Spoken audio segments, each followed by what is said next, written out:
मंगलम भगवान वीरो मंगलम गौतम प्रभु मंगलम सूर्यभद्राद्या જૈનો ધર્મોસ્તુ મંગલમ। જ્ઞાનાવર્ણ્ય કર્મોનો ઉપશમ કરીને કેવલ જ્ઞાન પ્રગટ કરી શકાય તો એ ખોટું વાક્ય છે। તો હવે એમાં શું છે, જે જ્ઞાનાવર્ણ્ય કર્મ છે એને માત્ર એનું ઉપશમ કરીએ કે ક્ષોપશમ કરીએ તો એ કરતા કરતા એવું નથી કે કેવલ જ્ઞાન એ 2%, 10% એવી રીતે થોડું થોડું થોડું કરીને પ્રગટ થતા થતા આખું 100% પ્રગટ થાય એવું નથી। કેવલ જ્ઞાન ક્યારે પ્રગટ થાય, જ્યારે જ્ઞાનાવર્ણ્ય કર્મોનો સંપૂર્ણ ક્ષય થઈ જાય ને તો ત્યારે પછી કેવલ જ્ઞાન પ્રગટ થાય। અને એમાં પણ એ ધ્યાન રાખવાનું કે ચારે ચાર ઘાતી કર્મ છે ને એનો સંપૂર્ણ ક્ષય થાય પછી કેવલ જ્ઞાન પ્રગટ થાય, એટલે ખાસ ધ્યાન રાખવાનું છે। ઓકે, કારણ કે આપણને બીજા જ્ઞાન છે એનું મતિ જ્ઞાન છે કે શ્રુત જ્ઞાન છે એનું આપણને એ નોલેજ છે, આપણને ખ્યાલ છે કે જેટલું જેટલું મતિ જ્ઞાનાવર્ણ્ય કર્મ કે શ્રુત જ્ઞાનાવર્ણ્ય કર્મનું જેટલા જેટલા પ્રમાણમાં ક્ષક્ષમ કરશું તો એટલા પ્રમાણમાં મતિ જ્ઞાન કે શ્રુત જ્ઞાન એ પ્રગટ થાય।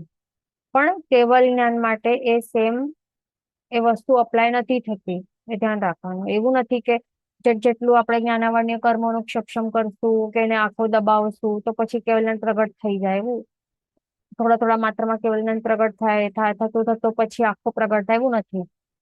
સંપૂર્ણ ક્ષય થશે જ્યારે જ્ઞાનાવર્ણ્ય કર્મ, ટોટલ 4 ઘાતી કર્મ, તો ત્યારે જ કેવલ જ્ઞાન પ્રગટ થઈ શકે છે, એટલે ધ્યાન રાખવાનું।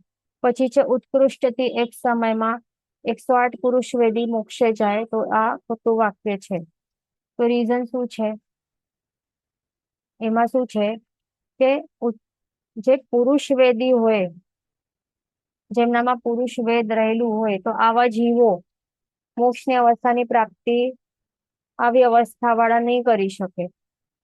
જેમને આવું કર્મ ઉદયમાં રહેલું હોય જેના કારણે એમને પુરુષ વેદ જેવું આ કર્મ છે મૌન્ય કર્મ છે, પુરુષ વેદ નો કશા ચારિત્ર મૌન્ય કર્મ છે એનું ઉદય રહેલું એવા જે જીવો છે, તો એવા આ કર્મોના ઉદય વાળા જીવોને મોક્ષની પ્રાપ્તિ નહીં થઈ શકે, એ ખાસ ધ્યાન રાખવાનું। તો સાચું વાક્ય શું છે કે જો એવી રીતે લખેલું હોત કે ઉત્કૃષ્ટ એક જ સમયમાં 108 પુરુષ લિંગી હોય તો પછી એ રાઈટ હોય, કે 108 પુરુષ લિંગી મોક્ષે જાય એક જ સમયમાં 108, તો એ રાઈટ હોય। કારણ કે એમનામાં ભલે એ પુરુષ લિંગી છે પણ એમનામાં પુરુષ વેદનો કશા ચારિત્ર મૌન્ય કર્મનો એ ક્ષય થઈ ગયેલું છે, તો જ પછી મોક્ષની અવસ્થાની પ્રાપ્તિ કરી શકે, એટલે આ વસ્તુ ધ્યાન રાખવાની છે। પછી પોતાના આત્મામાં તેમજ બીજામાં સમ્યક્ત પ્રગટ્યું છે તે સર્વથા નિશ્ચયથી અસર્વજ્ઞ જાણી શકે છે, તો તે સાચું કે ખોટું, તો આ વાક્ય ખોટું છે, એ ખાસ ધ્યાન રાખવાનું। કોઈ પણ અસર્વજ્ઞ જીવ હોય એટલે કે જે સર્વજ્ઞ નથી એવું અસર્વજ્ઞ જીવ એટલે કે છદ્મસ્થ જીવ હોય, જે આપણા જેવા જે અહીંયા ભરત ક્ષેત્ર કે અરવત ક્ષેત્ર વાળા જે જીવો છે તે બધા કેવા છે, અસર્વજ્ઞ છે, કોઈને પણ કેવલ જ્ઞાન પ્રગટ થયું નથી, ન તો મનપર્યોગ જ્ઞાન પણ પ્રગટ નથી, હમણાં કોઈને પણ મનપર્યોગ જ્ઞાન નથી, પણ ધ્યાન રાખવાનું। કેટલાને શું લાગે કે કોઈ ટેલિપેથી કરતો હોય તો અરે એને એ મનના વિચારો જાણી લે છે તો અરે હા એને તો મનપર્યોગ જ્ઞાન પ્રગટ થઈ ગયું, એવી રીતે કેટલી અફવાઓ ફેલાવતા હોય, તો એ પણ મિથ્યા વાતો છે, એ ખોટી વાતો છે।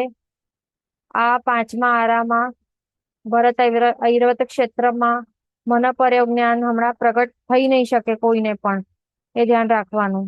જ્યાં આ જંબુ સ્વામી જે આ મહાત્મા હતા તો એમનું નિર્વાણ થયું એના બાદ જે 10 વસ્તુઓનો વિચ્છેદ થઈ ગયું હતું, એટલે એમનું જ્યાર સુધી આ નિર્વાણ થયું ન હતું તો ત્યાર સુધી બધું 10 વસ્તુઓનું વિચ્છેદ નહીં હતું, તો ત્યારે મનપર્યોગ જ્ઞાન એ પ્રગટ થઈ શકતું હતું, પણ એમનું નિર્વાણ થઈ ગયું જંબુ સ્વામીજીનું, આ મહાત્માનું નિર્વાણ થઈ ગયું એના બાદ 10 વસ્તુઓ લોપ થઈ ગઈ, વિચ્છેદ પામી ગઈ, તો ત્યાર પછી કોઈને પણ મનપર્યોગ જ્ઞાન કે કેવલ જ્ઞાન પ્રગટ થતું નથી અને થશે નહીં।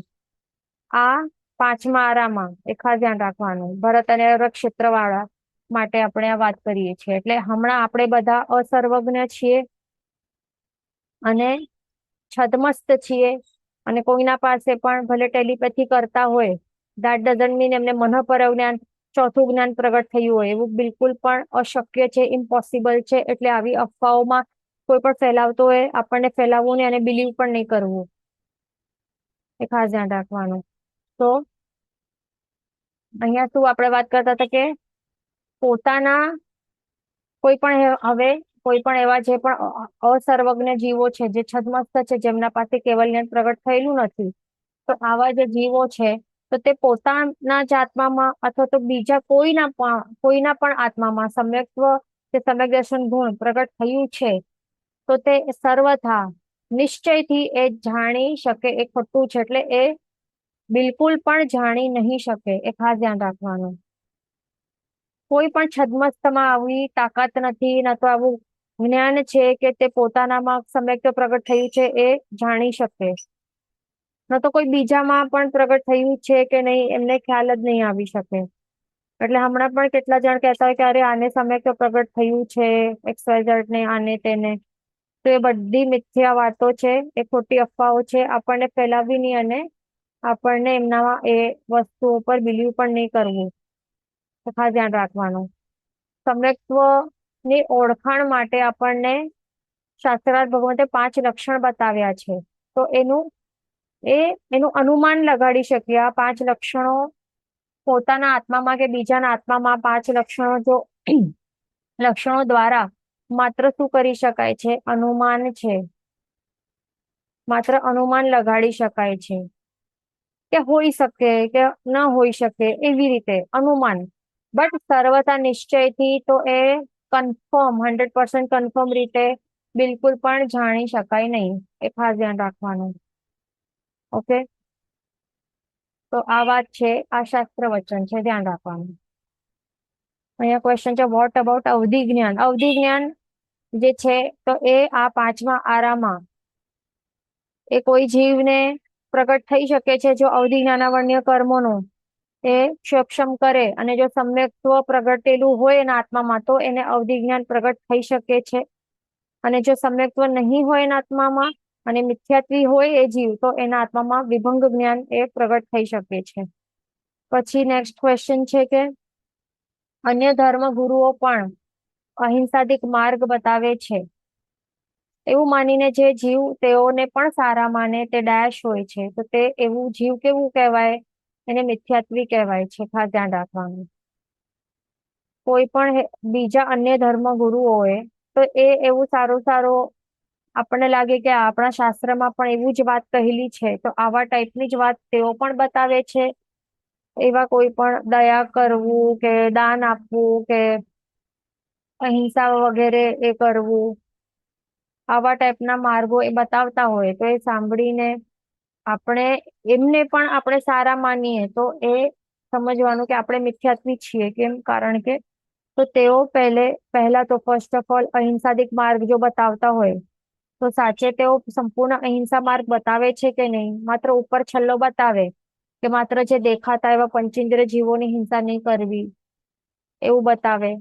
પણ સાચો અહિંસાનો માર્ગ શું છે? શું આપણા અરિહંત ભગવંતને શું બતાડ્યું છે? કે એકેન્દ્રિયથી કરીને પંચેન્દ્રિય બધાની જ કોઈની પણ હિંસા કરવી ન જોઈએ. તો તે સાચો કહેવાય કે આ સાચો ધર્મ છે અને તે સાચો અહિંસા માર્ગ છે, એ ધ્યાન રાખવાનું. બટ જે બીજા બતાવતા હોય તો માત્ર એવું લિમિટેડ હોય કે માત્ર પંચેન્દ્રિય અથવા તો કોઈક કૂતરાઓની કે પક્ષીઓની કે અમુક એવા, અથવા તો ખાલી માનવ સેવા કરવી, એવા લિમિટેડ અને સિલેક્ટિવ એમ એવા જીવો પર દયાભાવ રાખવું, તો એવું હોય તો એને પછી શું કહેવાય? એને સંપૂર્ણ અહિંસા માર્ગ નહીં કહેવાય, એટલે સંપૂર્ણ ધર્મ નહીં કહેવાય.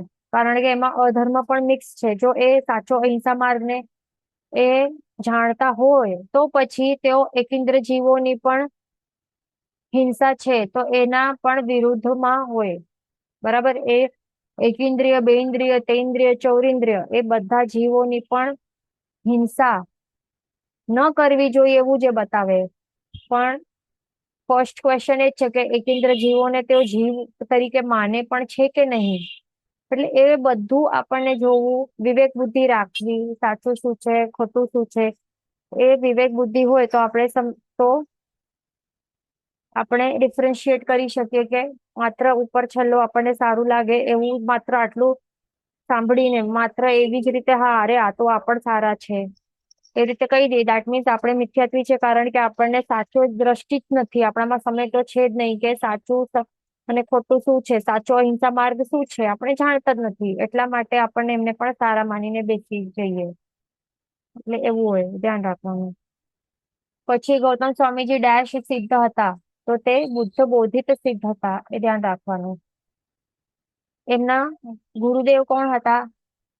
તીર્થંકર ભગવંત મહાવીર સ્વામી. તો એમના કોણ હતા? એમના ગુરુદેવ હતા.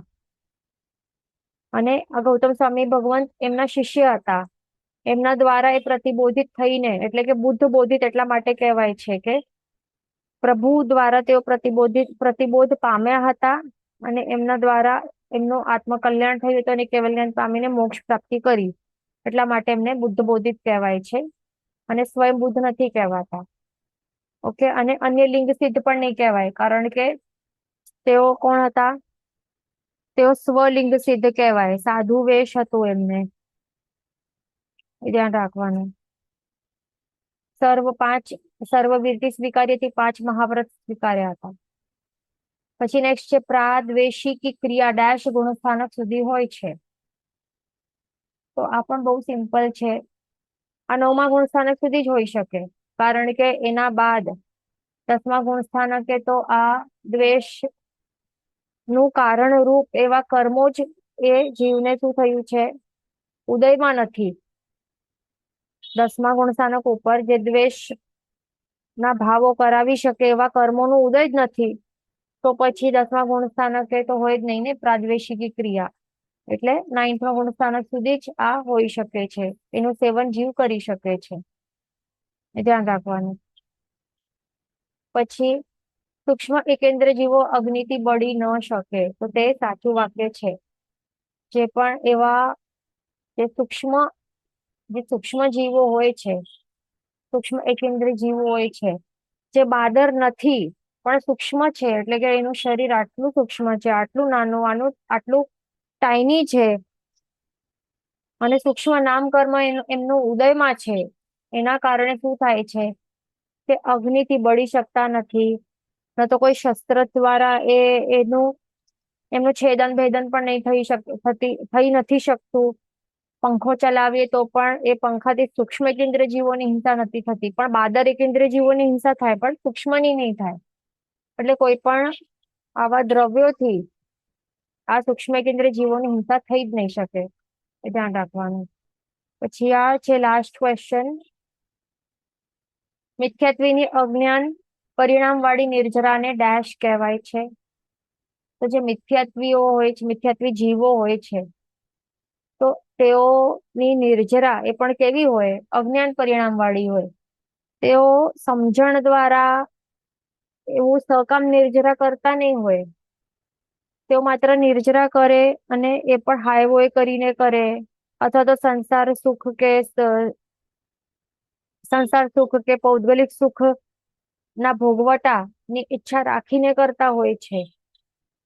એટલે ટોટલી અજ્ઞાનતા સાથે ભરપૂર એવી હોય છે, એમની જે પણ ક્રિયાઓ હોય એવી હોય, તો એના કારણે જે પણ નિર્જરા થાય તો એ કેવી થાય?